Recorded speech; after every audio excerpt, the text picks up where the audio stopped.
et Lil B. Et c'est la première vidéo de Hustle Korea. Wouh!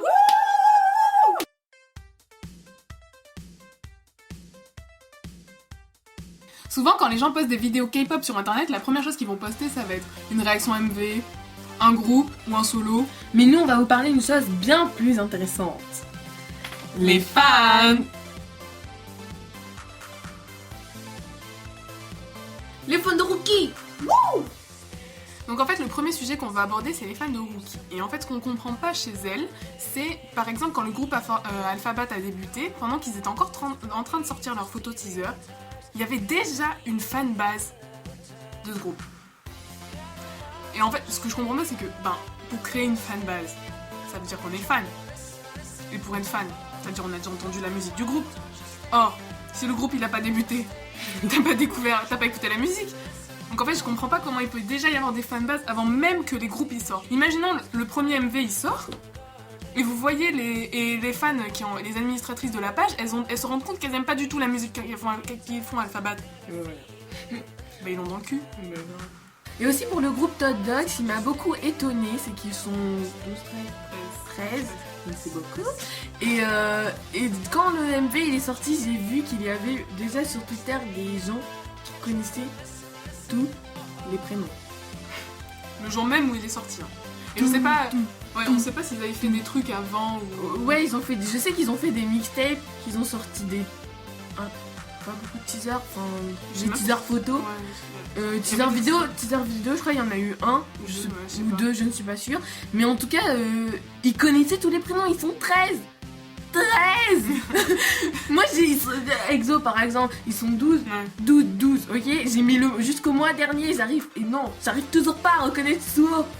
Et dernier point en fait, c'est quelque chose qu'on a remarqué, c'est par exemple les fans qui... Enfin, les fans. En fait, voilà, je comprends pas comment le MV il vient juste de sortir. Bon, c'est en fait, c'est un peu lié au premier point de ce que j'ai dit, c'est que on puisse. Alors qu'il y a. En fait, moi je comprends pas comment on peut dire je suis fan d'un groupe alors qu'ils ont juste sorti un premier album. Mais ça, c'est mon point de vue, hein. Je comprends que, ouais, s'il y en a d'autres et tout, voilà. Mais pour moi, je comprends pas. Enfin.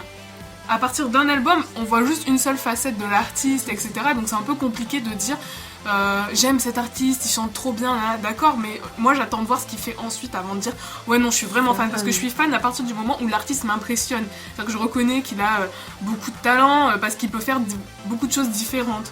Et par exemple entre BIP et EXO, nous on se déclare plus facilement fans de BIP parce qu'ils ont sorti plus de chansons avec des styles un peu plus variés.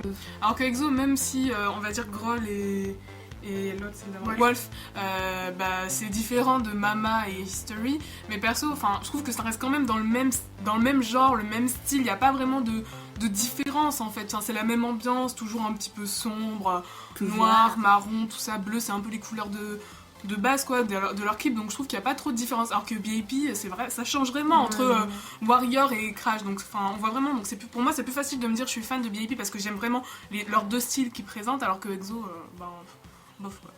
Les anciennes. Everybody say no. Par fan ancienne, on entend les fans qui suivent la K-pop depuis super longtemps et parfois elles peuvent nous dire des trucs du genre. Non mais toi t'aimes pas la K-pop depuis longtemps donc t'as pas le droit à la parole.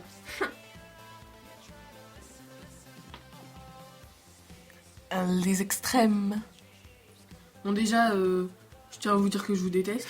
Y a pas... Hein, on va pas se mentir. Donc on va vous raconter quelques trucs qu'on a vus et lus, surtout lus. Et qui nous énerve. Et qui nous pompe à l'intérieur. Franchement, quand on lit ça, c'est pas qu'on devient hystérique, mais vraiment ça nous énerve. Mais ça prend là, quoi.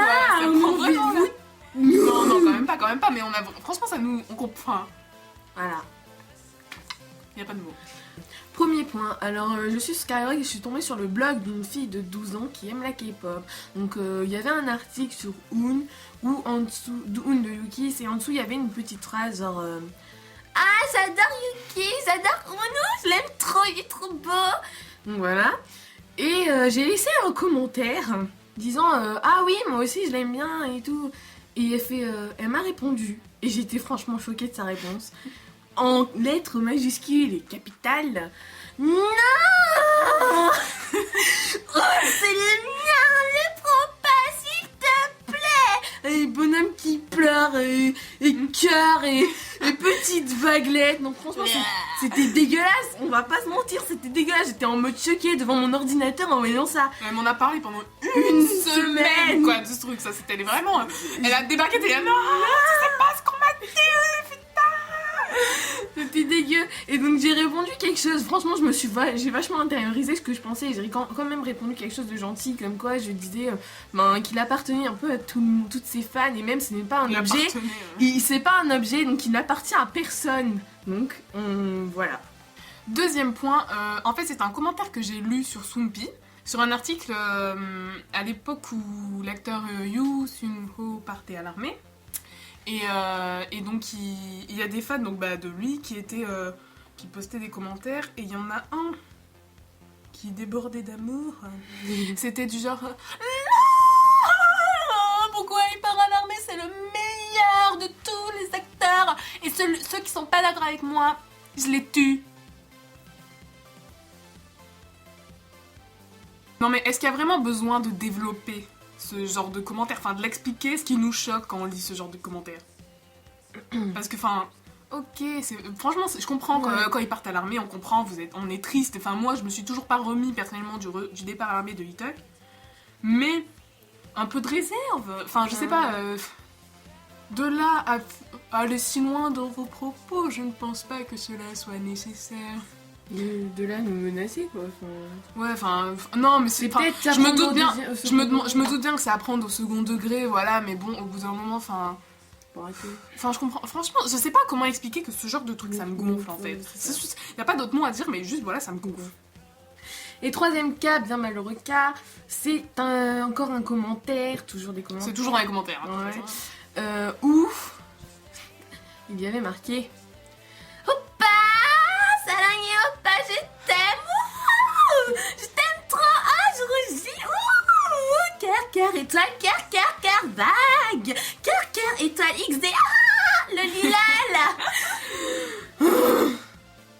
Et entre parenthèses, il y avait écrit Chez ma fangirl. tu fais ta fangirl. Assume. Dis-le, fais pas genre oups. Ouais, voilà, enfin, t'as fait ton hystérique, voilà, c'est tout. Ça nous arrive à tous, hein, fais pas genre t'as honte, hein, mais juste toi, c'est juste que toi, je sais pas. Tu l'exposes en commentaire. Voilà, c'est tout, c'est-à-dire que tu exposes ton intérieur fangirl quand tu vois ton bias à l'extérieur. Nous, on fait ça entre nous. Ouais, on va pas vous le montrer. Si, mais non, mais. On va pas vous le montrer directement, genre. Non, voilà, on va pas le faire. En fait, perso, je me demande quelle est la réflexion qu'elles ont, ces jeunes femmes, pour arriver à se dire je vais poster ça en commentaire. Enfin, il faut quand même écrire le commentaire, il faut l'écrire, taper, envoyer, enfin poster. Enfin, c'est long quand même, il y a le temps de se rendre compte de ce qu'on est en train d'écrire. Parce qu'en plus, généralement, elles se relisent pas, hein, c'est genre... enfin, on parlera pas des fautes, hein, mais bon, voilà. Mais voilà. C'était la première vidéo de Hustle Korea. Donc voilà, c'était un court résumé de tout ce qu'on avait à dire sur les fans de K-pop. Parce que je pense que si on disait tout ce qu'on pense, si on devait dire tout ce qu'on pense, ça prendrait 1 heure. Ouais. Donc ouais, on vous a fait un court résumé. On espère que vous avez aimé ça, enfin que vous avez aimé notre vidéo. Donc on sait pas si on postera d'autres vidéos. Ouais. On sait pas trop qu'est-ce qu'on veut faire, on se tâte encore un peu, mais on sait que on veut pas se contenter d'écrire sur notre blog. Donc d'ailleurs notre blog vous pouvez le retrouver dans la description. Vous pouvez aller nous aimer notre page Facebook. Mettez des commentaires, donnez-nous votre avis parce qu'on veut voir en fait si on est les seuls à penser de cette manière ou pas. Parce qu'on franchement des fois on se trouve méchante hein. Vraiment. Ouais, des fois on se trouve méchante, mais juste pour voir si on est les seuls à être comme ça ou si il y a d'autres personnes qui sont de notre avis. Voilà. C'était Kinky et Lilby de Hustle Korea.